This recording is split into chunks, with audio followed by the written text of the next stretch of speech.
اللہ اللہ اللہ اللہ اللہ اللہ اللہ اللہ۔ الحمد للہ رب العالمین والصلاة والسلام علی حبیبہ محمد وآلہ وصحبہ اجمعین۔ اعوذ باللہ من الشیطان الرجیم، بسم اللہ الرحمن الرحیم۔ اتل ما اوحی الیک من الکتاب واقم الصلاۃ ان الصلاۃ تنہی عن الفحشاء والمنکر ولذکر اللہ اکبر واللہ یعلم ما تصنعون۔ اللہم سبحانک لا علم لنا الا ما علمتنا انک انت العلیم الحکیم۔ مولایا صلی وسلم دائما ابدا علی حبیبک خیر الخلق کلہم۔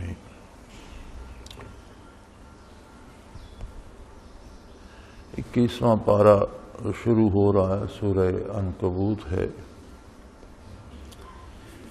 سادہ سا ترجمہ یہ ہے کہ جو کتاب آپ پر وحی فرمائی گئی ہے اس کو پڑھا کیجئے، اس کی تلاوت کیجئے۔ یہ ایک مستقل حکم ہو گیا، اور اصول یہ ہے کہ قرآن کی نص سے، قرآن کی آیت سے جو حکم ثابت ہوتا ہے وہ واجب ہوتا ہے۔ پھر قانون یہ ہے کہ اس میں خطاب ہے رسول اللہ صلی اللہ علیہ وآلہ وسلم کو۔ تو دنیا میں بھی یہ اصول ہے کہ کوئی ایسا قانون جس سے ملک کا سربراہ بھی مستثنیٰ نہیں، اس سے ملک کا کوئی شہری مستثنیٰ نہیں ہو سکتا۔ قرآن کا ایسا حکم جو براہ راست ذات کریم صلی اللہ علیہ وسلم کو دیا جا رہا ہے، امت کا کوئی فرد اس سے مستثنیٰ نہیں ہے۔ یہ ایک الگ عبادت ہے کہ قرآن کریم کی کم از کم روزانہ تلاوت کی جائے۔ اس کو سمجھنا نور علی نور ہے، اس پر توفیق عمل مقصد حیات ہے، لیکن اس کا روزانہ پڑھنا بھی واجب ہے، ضروری ہے۔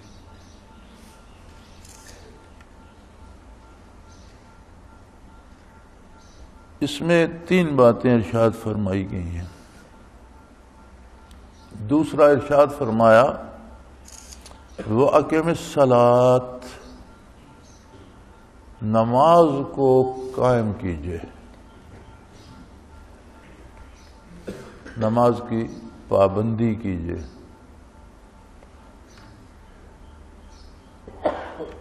اقامت صلاۃ کا اردو ترجمہ پابندی آ گیا، لیکن دونوں میں یہ مفہوم موجود ہے کہ اس کا پورا پورا اہتمام کیا جائے، وقت کا لحاظ رکھا جائے، قبلے کے روح ہونے کا باقاعدہ وضو کیا جائے، لباس پاک صاف کیا جائے، یہ جتنا اہتمام ہو سکتا ہے اس کا کیا جائے۔ فرمایا ان الصلاۃ تنہی عن الفحشاء والمنکر، یقیناً صلاۃ جو ہے یہ برائی اور بے حیائی یعنی ہر طرح کے غلط کاموں سے روک دیتی۔ ایک ہوتا ہے گناہ، حکم شریعت کی خلاف ورزی،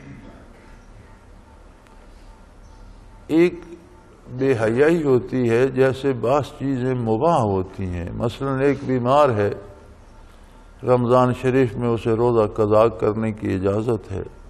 مسافر ہے، اسے روزہ قضا کرنے کی اجازت ہے، لیکن اس کا یہ مطلب نہیں کہ وہ لوگوں کے سامنے کھاتا پیتا رہے. اگر اس نے روزہ قضا بھی کیا ہے یا نہیں رکھا تو اسے روزے کا احترام اس پر واجب ہے. پردے میں کھائے پیے، یا دوائی لینی ہے تو پردے میں لے. یہ تو نہیں کہ برسر بازار نکل جائے اور کہے جی میں سفر میں ہوں یا میں مریض ہوں، بازار میں کھاتا پیتا پھر، تو یہ بے حیائی ہوتی ہے. گناہ تو چھوٹا ہو یا بڑا، گناہ ہوتا ہے، یعنی حکم شریعت کی خلاف ورزی. بے حیائی ہوتی ہے ناپسندیدہ بات جو لوگوں کے سامنے نہ کی جا سکے، بجائے خود خواہ وہ گناہ نہ بھی ہو. فرمایا یہ عبادت صلاۃ کی یہ خصوصیت ہے کہ وہ بے حیائی اور برائی دونوں سے روک دیتی ہے. اور یہ کیفیت کیسے پیدا ہو جائے کہ ہم نے دیکھا ہے لوگ نماز بھی پڑھتے ہیں، رشوت بھی کھاتے ہیں، نماز بھی پڑھتے ہیں، ناپ تول میں ڈنڈی مار جاتے ہیں، نماز پڑھتے ہیں، جھوٹ بول لیتے ہیں، لوگوں کا مال کھا جاتے ہیں. فرمایا وَلَذِكْرُ اللَّهِ أَكْبَرُ. یہ صلاۃ بھی ذکر الہی کی، یاد الہی کی ایک صورت ہے کہ اللہ کے روبرو پیش ہو کر اپنا حال دل بیان کیا جائے، اس کے سامنے رکوع و سجود کیا جائے، سر تسلیم خم کیا جائے. لیکن ذکر دوام جو ہے یہ ایک ایسی عبادت ہے کہ جو منقطع نہیں ہوتی، اور یہ ایسی کیفیات پیدا کرتی ہے کہ پھر آدمی برائی سے رک جاتا ہے. حضرت رحمۃ اللہ تعالی علیہ فرمایا کرتے تھے کہ فرائض کے بعد جتنی نوافل عبادات ہیں مراقبات کرنا ان سے افضل ہے. یعنی نفل سے مراقبے میں رہنا افضل عبادت ہے. اب فرمایا یہ بات یاد رکھو، واللہ یعلم ما تصنعون. تم جو کچھ بھی کرتے ہو، جو سوچتے ہو، جو کہتے ہو، جو کرتے ہو، جو کچھ بھی، ما تصنعون، صنع، کچھ بھی کرنا، کچھ بھی سوچنا، کچھ بھی بنانا. تو فرمایا اللہ تمہارے سارے کاموں کو جانتے ہیں.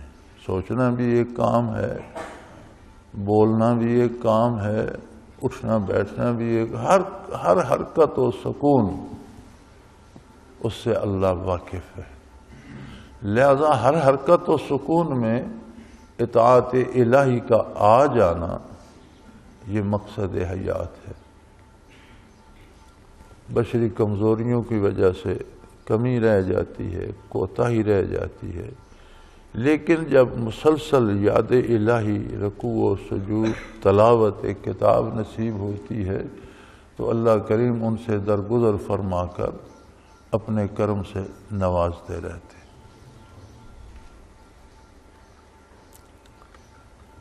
اس میں 3 چیزیں آئیں. سب سے پہلی بات یہ کہ قرآن کریم کو پڑھنا چاہیے، تلاوت کرنی چاہیے. اس کا ایک پہلو اور بھی ہے.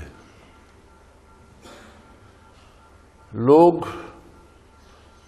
کوئی شعر پڑھتے ہیں تو اس میں جو شعری عظمت ہوتی ہے یا جو شعری کمال ہوتا ہے یا فنی طور پر جو اس میں کمال ہوتا ہے وہ تو ہوتا ہی ہے، ساتھ ایک اور بات بھی ہوتی ہے، جی یہ غالب کا شعر ہے، یہ میر کا ہے، یہ ذوق کا ہے، یہ اقبال کا ہے. تو وہ جو شاعر کا نام ہوتا ہے نا، وہ اس میں اپنی ایک الگ شیرینی پیدا کر دیتا ہے کہ یہ فلاں بڑے شاعر کا شعر ہے. جب ہم کوئی ریسرچ پڑھتے ہیں، تحقیقی مضمون پڑھتے ہیں، تو اس میں جو تحقیق ہوتی ہے اس کا ایک اپنا مقام ہے، لیکن جب پیچھے محقق کا نام آتا ہے کہ یہ فلاں سکالر کی تحقیق ہے، تو وہ نام اس میں ایک اور وزن پیدا کر دیتا ہے۔ قرآن کو آپ اس نگاہ سے پڑھیں کہ یہ وہ حروف و الفاظ ہیں جو ذات باری کے ہیں، اور یہی یہی الفاظ اور حروف آقا نامدار محمد الرسول اللہ صلی اللہ علیہ وسلم کی زبان حق ترجمان اور آپ کے لبہائے مبارک سے ادا ہوئے۔ قرآن کی اپنی شیرینی، اپنی جگہ، لیکن اس کے ساتھ جب اس ذات کا نام نامی آتا ہے جس کا یہ کلام ہے، جب اس ہستی کا نام نامی آتا ہے جو واحد ذریعہ ہے خالق اور مخلوق کے درمیان پیغام رسانی کا، تو اس کی لذت کئی گنا بڑھ جاتی۔ اب اگر اس نظر سے دیکھیں تو کیا کسی مسلمان کا دل چاہے گا کہ اس کا کوئی دن تلاوت سے خالی جائے؟ جس دل میں ایمان ہوگا وہ کیا اس لذت سے اپنے شب و روز کو خالی رکھنا چاہے گا؟ تو یہاں تک تو بات ان لوگوں کی ہے جن کو معنی اور مفاہیم سمجھ نہیں آتے۔ اگر اس کے ساتھ معنی اور مفاہیم بھی سمجھ آ جائیں تو نور علی نور، اور پھر توفیق عمل بھی تب ہی ہوتی ہے جب عظمت الہی بھی دل میں ہو، عظمت رسالت کی کیفیت بھی دل میں ہو، تو پھر توفیق عمل بھی ہو جاتی۔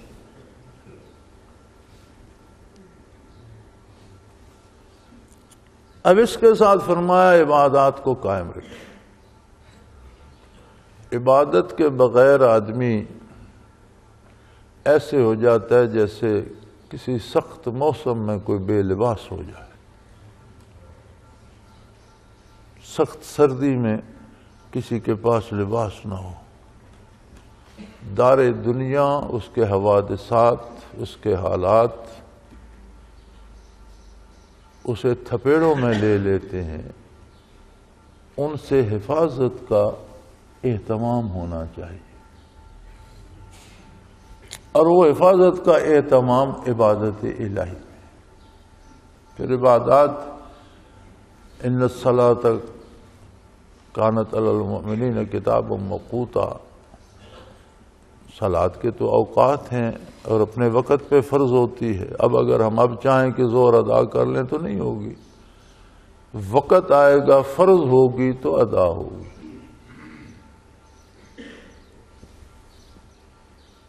نبی کریم صلی اللہ علیہ وسلم کے ارشاد کا مفہوم ہے کہ اگر کوئی فجر ادا کرتا ہے اور ظہر کے انتظار میں ہے، اس کے دل میں یہ بات موجود ہے کہ ظہر ہوگی تو ادا کروں گا، ظہر سے فارغ ہوتا ہے تو پھر عصر کے انتظار میں ہے، عصر سے فارغ ہوتا ہے تو مغرب کا انتظار کرتا ہے، مغرب سے فارغ ہو کر عشاء کا انتظار کرتا ہے، تو اللہ کریم اسے دائم صلاۃ میں ہی شمار فرماتے، گویا وہ صرف نماز ہی پڑھتا رہا۔ پھر اس کے ساتھ اس میں بھی مزید قوت پیدا کرنے کے لیے، دل کو شفاف کرنے کے لیے، آئینہ بنانے کے لیے فرمایا وَلَذِكْرُ اللَّهِ اکبر، اللہ کی یاد بہت بڑی بات، بہت ہی بڑی بات۔ اللہ کریم کو دل میں بسا لینا، اس کے نام کو وجود کے ذرے ذرے میں، ایک ایک سیل میں سمو لینا، اور ہر حرکت و سکون، دل کی ہر دھڑکن سے ہزاروں بار اللہ کا نام لینا، یہ بہت بڑی دولت ہے، اس کا کوئی اندازہ نہیں کر سکتا۔ وَلَذِكْرُ اللَّهِ اکبر، بے پناہ عظیم ہے۔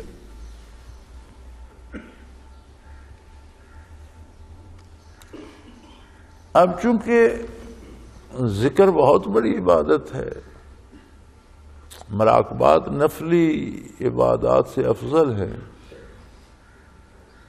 تو عبادت کی شناخت کیا ہے؟ ایک بندہ پابندی سے عبادت کرتا ہے تو اس کی پہچان کیا ہے کہ اس کی صلاۃ قبول ہو رہی ہے، اللہ نے اس کی عبادت قبول فرما لی ہے۔ فرمایا اس کی پہچان یہ ہے کہ وہ برائی اور بے حیائی سے باز آ جاتا۔ ہمارے ہاں ایک غلط العام ہے کہ جی یہ نماز روزہ ادھاری مزدوری ہے اور اس کا جو ہے معاوضہ آخرت میں ملے گا۔ یہ فضول سی بات ہے۔ اللہ کریم ادھار نہیں کرتے۔ خود انسان کو تو حکم دیا ہے کہ مزدور کی مزدوری پسینہ خشک ہونے سے پہلے ادا کر دے، اور آپ ذات کریم ادھار فرماتے۔ نقد مل جاتی ہے، ہر رکوع، ہر سجدے، ہر رکعت کی جزا، اور محبت الہی بڑھنا شروع ہو جاتی ہے اور نافرمانی کا جذبہ کم ہونا شروع ہو جاتا ہے، اعمال کی اصلاح ہونا شروع ہو جاتی ہے اور بے اعمالی سے جان چھوٹنا شروع۔ اس دنیا میں یہ اجر ہے اس کا۔ تو جب ذکر اللہ اکبر، اس کا اجر تو پھر اس کا جو معاوضہ ہے اس سے بڑا ہونا چاہیے۔ اب ساتھیوں کو یہ بھی خیال ہوتا ہے کہ میرے مراقبات کہاں تک ہے۔ بہت اچھی بات ہے۔ جب بندہ کسی سکول میں بھی پڑھتا ہے تو وہ یہ جاننا چاہتا ہے میں کس کلاس میں ہوں، کس درجے میں ہوں، کتنے امتحان دیے، ٹھیک ہے۔ لیکن میرے بھائی، ایک ہوتا ہے علم حاصل کرنا اور ایک ہوتا ہے رٹا لگا کر سند لے لینا، دونوں میں بڑا فرق ہے۔ سند تو جو باقاعدہ علم حاصل کرتا ہے اسے بھی وہی ملتی ہے، اور جو 4 سوال کسی پرانے پیپر سے یاد کرتا ہے اتفاق سے امتحان میں وہی آگے اس نے حل کر دیے، سند اسے بھی مل جاتی۔ سند مل جاتی ہے، اس کے پاس علم نہیں ہوتا۔ علم اسی کے پاس ہوتا ہے جو باقاعدہ حاصل کرتا ہے۔ مراقبات کا ہو جانا بڑی اچھی بات ہے، لیکن ایک بات یاد رکھیں، شیخ کی معیت میں بے پناہ مراقبات ہو سکتے ہیں جہاں تک شیخ کی قوت ہو۔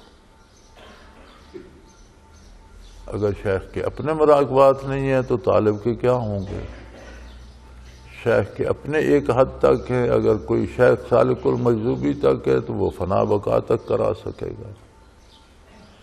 اگر شیخ کے منازل بالا ہیں تو وہاں تک مرید طالب کو بھی لے جائے گا۔ تو شیخ کی معیت میں مراقبات کا ہو جانا یا روح کا وہاں تک چلے جانا یہ کوئی عجیب بات نہیں ہے۔ دیکھنا یہ چاہیے کہ میری عملی زندگی پر ان مراقبات کا اثر کیا ہو رہا ہے۔ کیا میں گناہ سے بچ رہا ہوں، برائی اور بے حیائی سے دور ہو رہا ہوں، درد دل بڑھ رہا ہے، طلب الہی بڑھ رہی ہے، کیا موت سامنے ہے، کیا اپنی قبر بھی سامنے ہے، یا میں صرف مراقبے کر کے دوسروں کی قبریں دیکھتا رہتا ہوں؟ اپنی قبر بھی سامنے ہے، اپنی آخرت کا خیال ہے،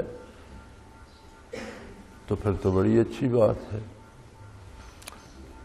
ورنہ شیخ کے ساتھ ہونے کی مثال ایسی ہے جیسے آپ کسی سمندر میں ہوں، دریا میں ہوں۔ آدمی جب دریا میں ہے تو اس کے ہر طرف پانی ہی پانی ہے، بے شمار ہے، دور تک چوڑا ہے اور کہیں تک لمبا ہے، اور پانی ہی پانی، اس کی مقدار ناپی نہیں جا سکتی۔ جب دریا سے پار اترے گا تو کیا دریا ساتھ ہوگا؟ وہی پانی اس کے ساتھ ہوگا جو اس نے اپنے برتن میں بھر لی۔ دریا سے پار اترے گا تو پانی اس کے پاس وہ ہوگا جیسا اس کا برتن تھا، جتنا اس نے بھر لیا۔ تو جب موت آتی ہے آپ اس محفل سے الگ اپنے گھر جاتے ہیں تو پھر آپ کے پاس وہ دولت ہوتی ہے جسے آپ نے اپنے برتن میں سمو لیا، اپنے دل میں سمو لیا. اور یہ عجیب شعبہ ہے. یا یہ قید نہیں کہ گھر سے برتن لے کر آؤ، یہاں برتن بڑھانے کا انتظام بھی ہے کہ آپ جو پاس ہے وہ بھر لیں تو وہ اور بڑا ہو جائے گا، وہ بھر لیں تو اور بڑا ہو جائے گا. تو ہی ناداں چند کلیوں پر قناعت کر گیا، تو ہی ناداں چند کلیوں پر قناعت کر گیا، ورنہ گلشن میں علاج تنگی داماں بھی ہے. یہ آدمی کی ہمت اور اس کی طلب پر ہے کہ جتنی طلب بڑھتی جائے گی اتنا دامن مسیح ہوتا جائے گا اور اتنی نعمتیں سمیٹتا چلا جائے گا. یہاں میں ایک بات یہ بھی عرض کر دوں، یہ یاد رکھیں کہ اللہ کی شان ہے، شیخ ہونا بہت بڑا عظیم منصب ہے اور بڑے بڑے عظیم لوگ اس منصب پہ فائز رہے ہیں.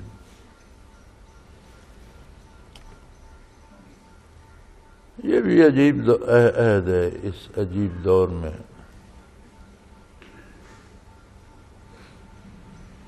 حیرت ہوتی ہے، ہمارے جیسے گناہگار بھی شیخ بنے بیٹھے. شیخ ہونا بہت بڑے لوگوں کا کام تھا، بہت عظیم لوگوں.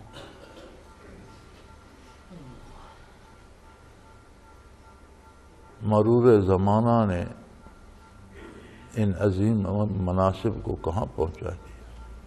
لیکن ایک بات یاد رکھیں،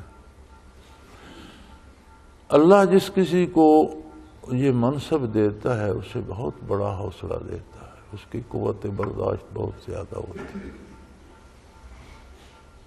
تو بے شمار مخلوق کو ساتھ لے کر چلتا ہے اور ان کی چھوٹی چھوٹی چیزوں سے پریشان نہیں ہوتا.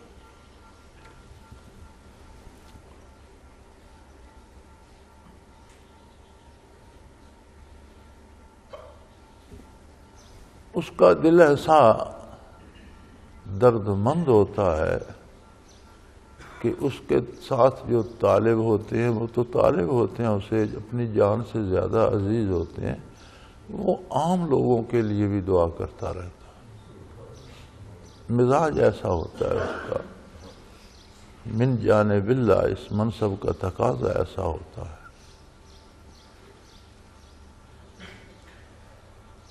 تو مجھے ڈاک ملتی ہے، ڈاک خانے کے ذریعے بھی، اور پھر کمپیوٹر میں ای میل بھی آتی ہیں. تو کچھ عرصے سے، پچھلے 2-4 مہینوں سے کچھ ساتھیوں کو وہم ہونے لگ گیا ہے. ای میل میں بھی آتا ہے آپ مجھ سے ناراض ہیں، اور خط میں بھی آتا ہے آپ مجھ سے ناراض ہیں. یہ بات میری سمجھ میں نہیں آتی.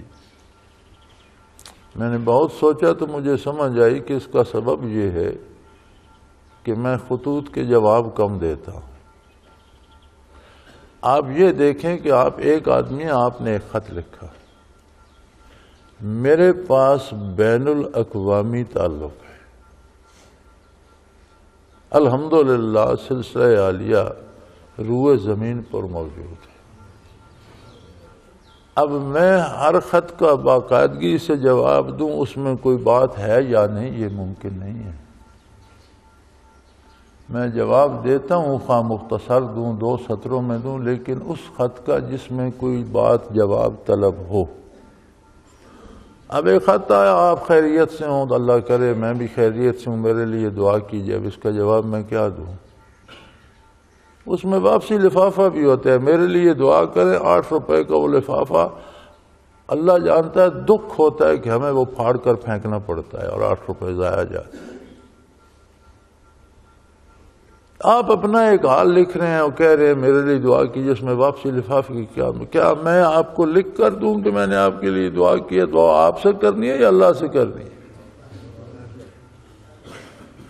یہ تو منافقت ہوگی کہ میں آپ پر احسان کروں کہ میں نے آپ کے لیے دعا کی ہے۔ لیکن یہ ہمارے دنیا دار پیروں نے لوگوں کی عادتیں خراب کر دی ہیں، وہ اتنی عاجزی اللہ کے سامنے نہیں کرتے جتنی لوگوں کے سامنے کرتے۔ لوگ وہی توقع ہم سے بھی رکھتے ہیں، مجھ سے ایسی توقع نہ رکھا کریں۔ ضرور لکھیں دعا کے لیے، لیکن اس میں واپسی لفاف کی فافہ ڈالے ہی نہیں، نہ جواب کی امید رکھیں۔ نہ آپ نے کوئی مسئلہ پوچھا ہے، آپ نے کسی بات کا حل پوچھا ہے، کوئی رائے پوچھی ہے، تو اگر میری سمجھ میں آئے گی تو جواب دے دوں گا، اگر جواب نہیں دیا تو اس کا مطلب ہے کہ میری سمجھ میں بات نہیں آئی، آپ کہیں اور سے پوچھیں۔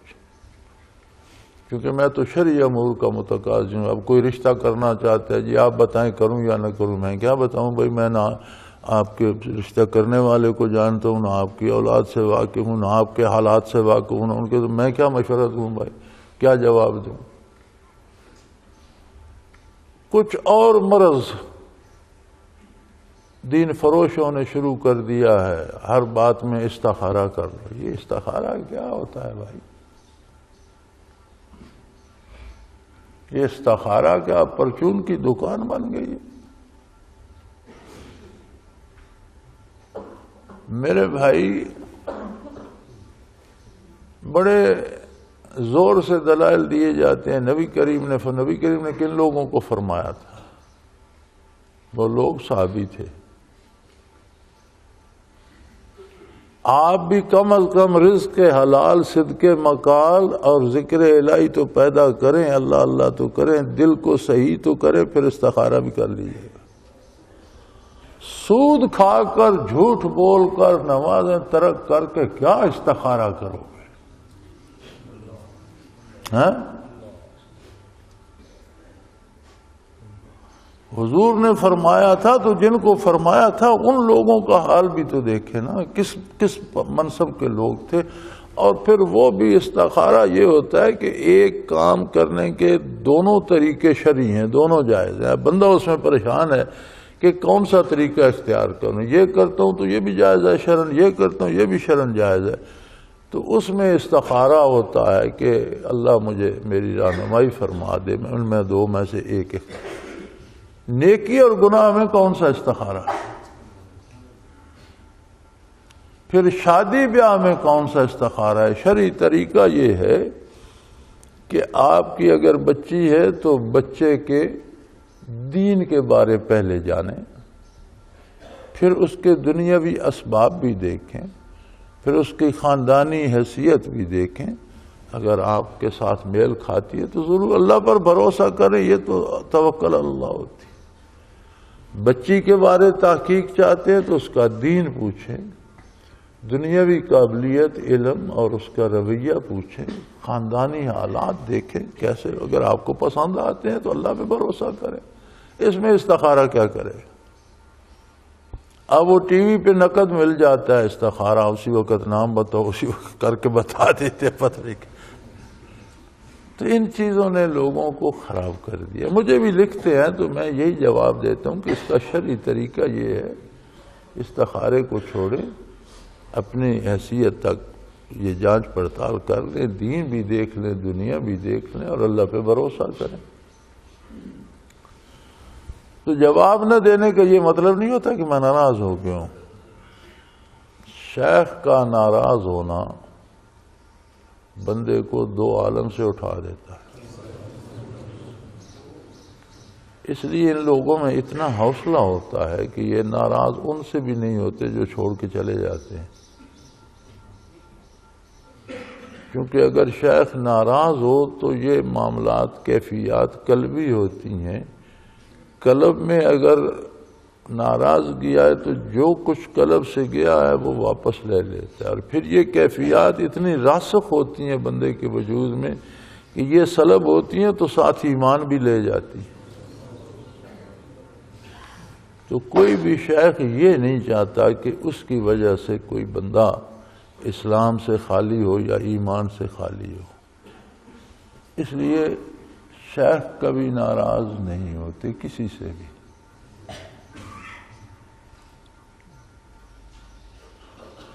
ہاں ایک اور بات ہے، اگلے دن مجھے ایک ای میل آئی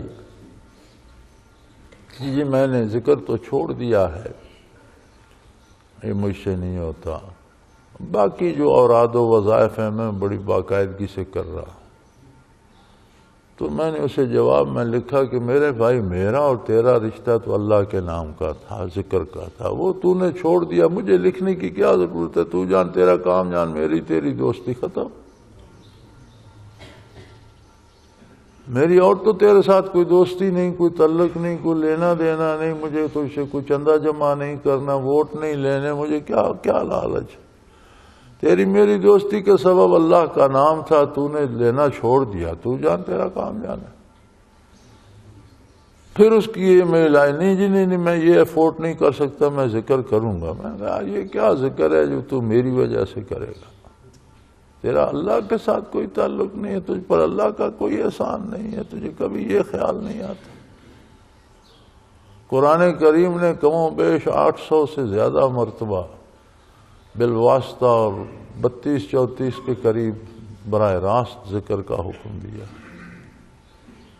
تو وہ تو چھوڑ دیتا ہے تو پھر باقی بچے گا کیا؟ تو یہ وہم نہ کیا کیجئے۔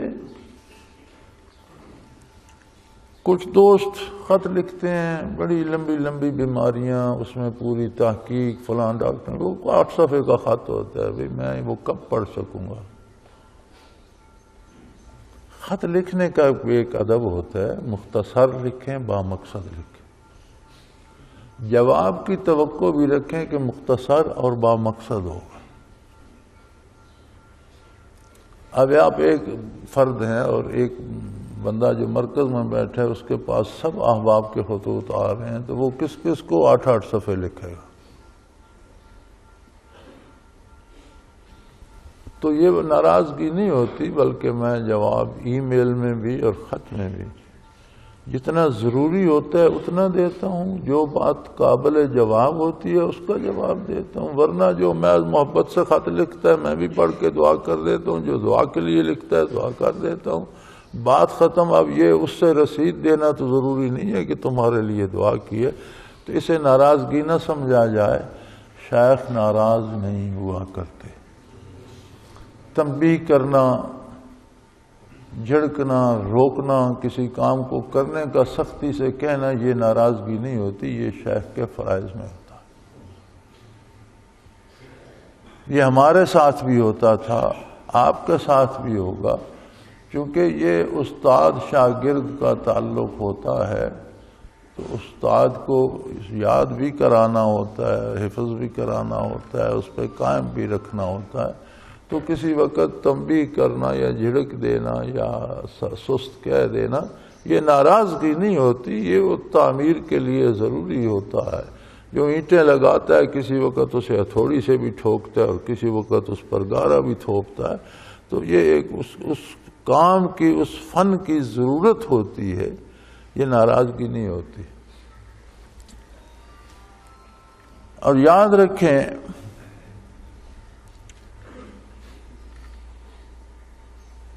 ذکر اللہ کی بہت بڑی نعمت ہے کہ توفیق ذکر نصیب ہو، اور ذکر قلبی اتنی بڑی قیمتی دولت ہے کہ اس دنیا میں اس کا اندازہ نہیں کیا جا سکتا۔ اس دنیا میں بھی اس کی بے شمار برکات ہے، اللہ کا بھروسہ حاصل ہو جاتا ہے، اللہ کے سوا کسی سے ڈر نہیں لگتا، مشکلات اللہ کی مہربانی سے مشکلات لگتی نہیں ہیں، دکھ نہیں لگتے، ہمتیں پیدا ہو جاتی ہیں، بے پناہ فوائد ہیں، لیکن حقیقی لذت اس کی قبر میں جا کر آئے گی کہ وہ اس عالم کا سکہ ہے۔ یہاں ہمارے پاس اس کی یہ پہچان ہے کہ اعمال میں خلوص بھی پیدا ہو اور اعمال کے ثمرات عملی زندگی میں نظر آئیں۔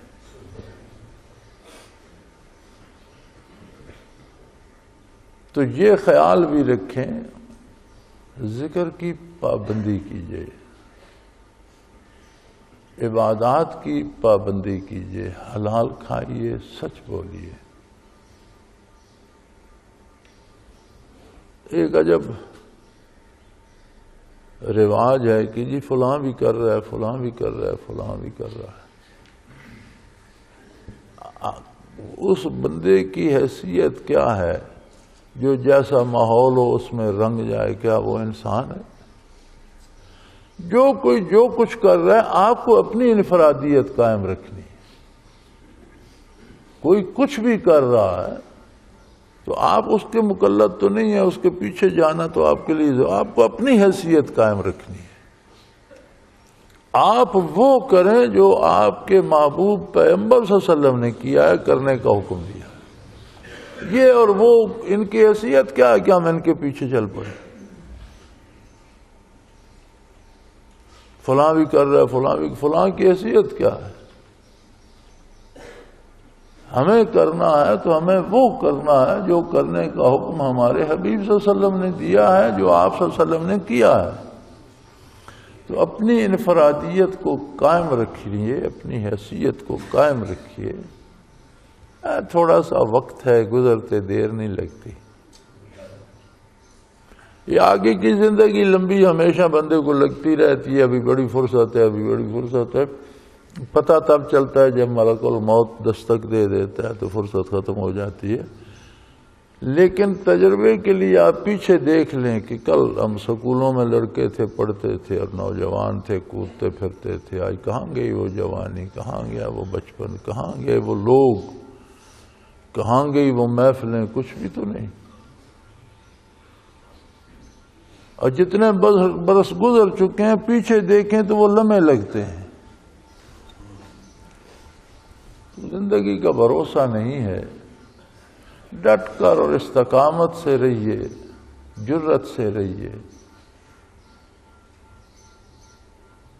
ساری دنیا شیطان کے ہاتھوں پریشان ہے. کچھ افراد تو ایسے ہوں جن کے ہاتھوں شیطان کو پریشانی ہو. اللہ کریم شعور عطا فرمائے، سمجھ عطا فرمائے اور توفیق عمل عطا فرمائے. تلاوت کو سب سے اچھا وظیفہ سمجھیے. ہر بندے کو عادت ہوتی ہے وظیفہ بتائیں. بھئی کلام الہی سے بڑا وظیفہ کیا ہوگا؟ پھر ہم منتخب کر لیتے ہیں کہ یہ سورت اتنی دفعہ پڑھیں گے، آیت الکرسی اتنی دفعہ پڑھیں گے. اچھی بات ہے. نبی صلی اللہ علیہ وسلم نے بعض صورتوں کے بعض آیات کے فضائل ارشاد فرمائے ہیں کہ یہ پڑھی جائیں، لیکن اس کا یہ مطلب نہیں جو ہم نے لیا کہ پھر صرف یہی پڑھی جائیں، باقی قرآن چھوڑ دیا جائے. قرآن چھوڑ دیتے ہیں، یہ صحیح نہیں. پڑھیں سورہ یاسین، پڑھیں سورہ ملک، پڑھیں، کون منع کرتا ہے؟ لیکن ساتھ مسلسل تلاوت جو ہے وہ جاری رکھیں. اس کا اپنا ایک اثر ہے، اس کا اپنا ایک ثواب بھی ہے، اجر بھی ہے، اور ایک اثر بھی ہے دل پہ. پھر اسے سمجھنے کی کوشش کریں، پھر عمل کرنے کی کوشش کریں. اللہ کریم توفیق عطا فرمائے. وآخر دعوانا ان الحمدللہ رب العالمین.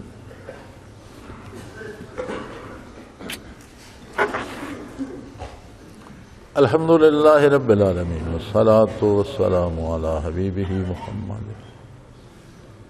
اللہم ربنا لا تقتلنا بغضبک ولا تہلکنا بعذابک واعف عنا قبل ذلک.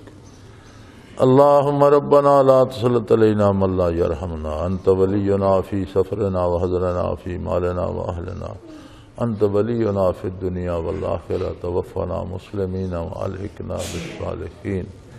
اللہم انصر الاسلام والمسلمین. اللہم اید الاسلام والمسلمین. اللہم عز الاسلام والمسلمین. اللہ کریم ہمیں بخش دے، ہمارے والدین و اساتذہ کو بخش دے، ہماری اولادوں کو بخش دے، بہن بھائیوں ملنے جلنے والوں. اللہ کریم مسلمانوں کی حکومتوں پہ رحم فرما. مسلمانوں کے اس ملک کو ہمیشہ قائم رکھ اور اس پر عدل کی حکومت قائم فرما. وصلی اللہ تعالی علی حبیبہ محمد وآلہ سیدنا برحمتک یا اللہ اللہ اللہ اللہ اللہ اللہ اللہ اللہ حضرت امیر محمد اکرم آوان مد ذلہ العالی دارالعرفان منارہ ضلع چکوال میں سالہ سال سے قرآن و حدیث کے اوپر خطابات کر رہے ہیں اور سلسلہ نقشبندیہ اویسیہ کے مطابق لوگوں کو ذکر الہی کی تربیت دے رہے ہیں۔ وہ قرآن پاک کی تفسیر ترتیب وار بیان کر رہے ہیں۔ تفسیر قرآن کو وہ موجودہ ملکی اور بین الاقوامی حالات کے مطابق بیان کرتے ہیں۔ موٹر وے سے کلر کہار کے انٹرچینج سے نکلتے ہوئے کلر کہار کی جھیل سے ہوتے ہوئے میانی، بوچھال اور نور پور سے گزرتے ہوئے دارالعرفان منارہ پہنچ سکتے ہیں۔ حضرت امیر محمد اکرم آوان نے بچیوں اور بچوں کی دینی اور دنیاوی تعلیم کے لیے سقارہ اکیڈمی کے نام سے ایک درسگاہ بھی قائم کی ہے، جس کا افتتاح ملک پاکستان کے صدر جنرل محمد ضیاء الحق نے اپنے دست مبارک سے کیا تھا۔ وہ تمام احباب جو اسلام کی طلب رکھتے ہیں ان سے گزارش ہے کہ دارالعرفان منارہ ضلع چکوال میں امیر محمد اکرم آوان صاحب کے خطابات سے مستفید ہوں۔ وہ ہر جمعے کو نماز سے پہلے بیان فرماتے ہیں۔ ہر ماہ کی پہلی اتوار کو ماہانہ اجتماع ہوتا ہے جس میں آپ خصوصی خطاب فرماتے ہیں اور پاکستان کے چاروں صوبوں سے احباب اس اجتماع میں شرکت کرتے ہیں۔ اس کے علاوہ یہاں سال میں 2 مرکزی اجتماعات بھی ہوتے ہیں، ایک رمضان المبارک میں اعتکاف کا اجتماع اور دوسرا جولائی اور اگست میں 40 دن کا اجتماع ہوتا ہے جس میں روحانی تربیت کی جاتی ہے۔ اپنا خون سیماب دے کر اتنا ہم کر جائیں گے، نام آقا کا چمن میں پھر رقم کر جائیں گے۔